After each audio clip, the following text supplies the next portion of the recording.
Okay. Do we have any questions on uses on the preterite? Okay.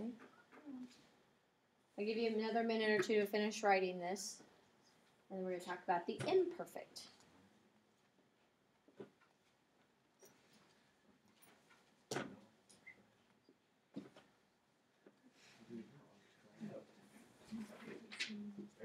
True. True.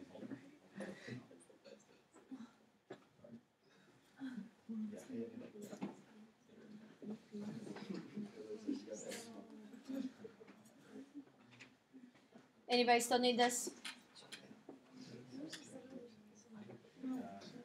No? Okay.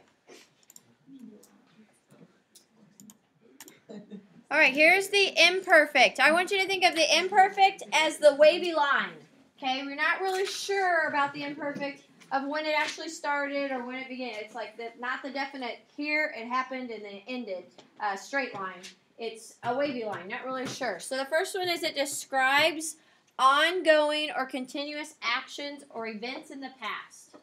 Describes ongoing or continuous actions or events in the past. My example, estaban contentos con su casa. They were content with their house.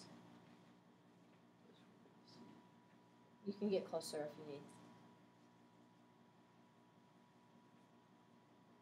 Ongoing or continuous actions. Because you don't know how long they were content with their house. If I just walked up to you and said that, you'd be like, okay, that's great. Are they still happy with their house? You don't know.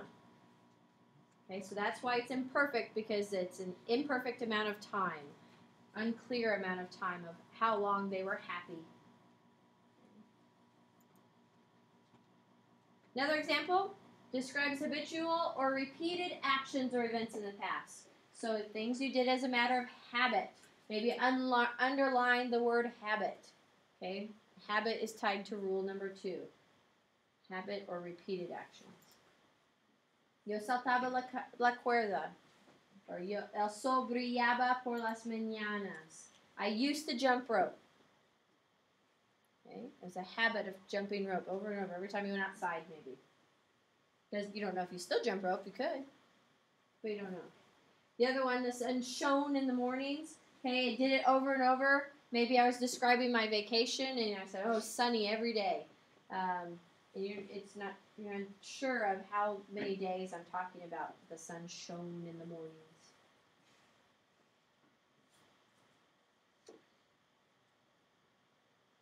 And if you don't have to write both examples now if you don't want to.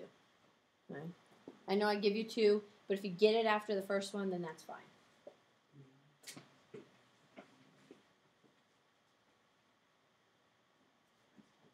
Anybody need me to read a part that you can't see? Okay.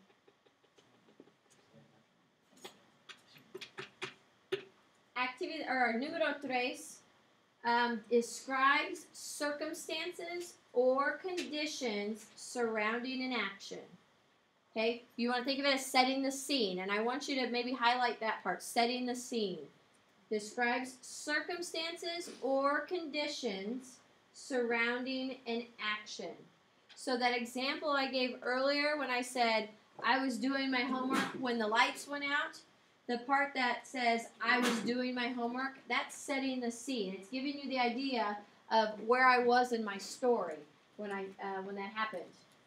And so I was doing my homework when the lights went up. Doing homework imperfect, lights going out, preterite.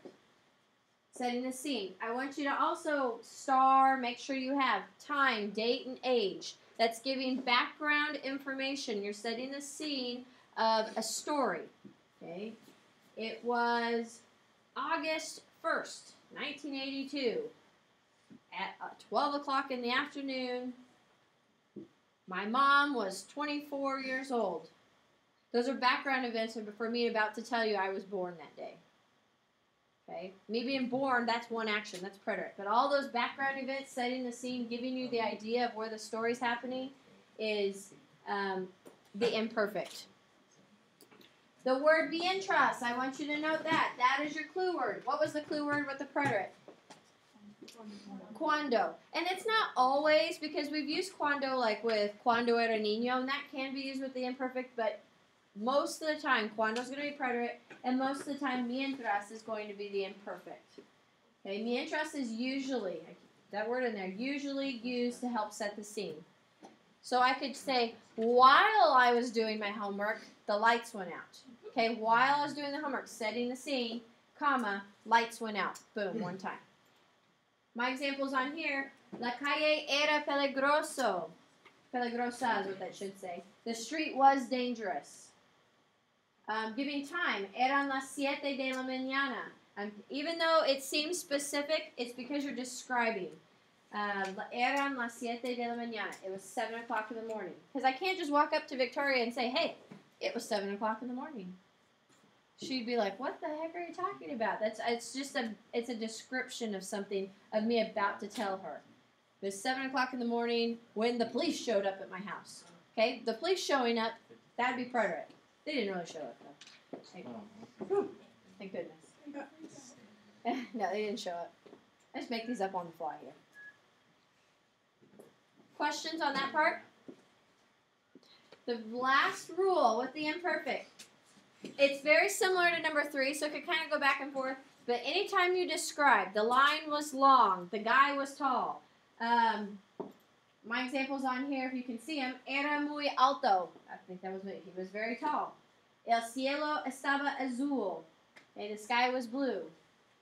Quería estudiar música. I wanted to study music. Those are describing people, things, or states of mind. So describing is the key word there. Anytime you describe in the past, that is the imperfect.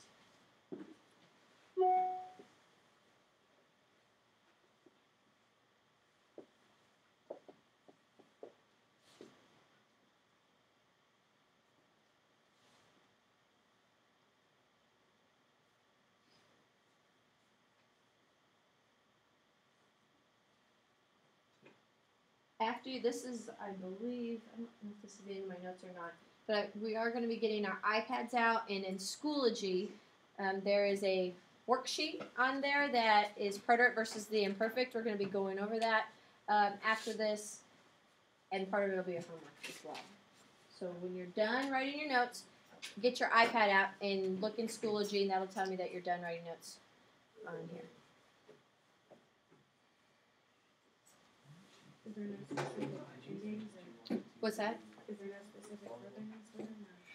Group endings. Oh, we already went over those. The ABBA and the ES.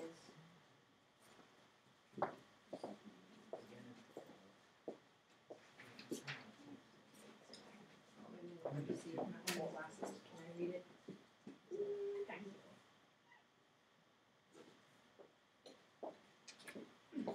I have to change the color. What's that? I gave you those, the verb endings, the ABBAs. Is that what you're saying on the worksheet? Yeah, that's the AR endings, ABBA, ABBAS, ABBA. Yeah.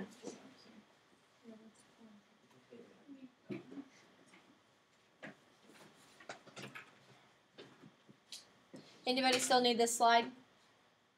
Okay. Okay, that's the end. So let's get that worksheet out and we'll go over it.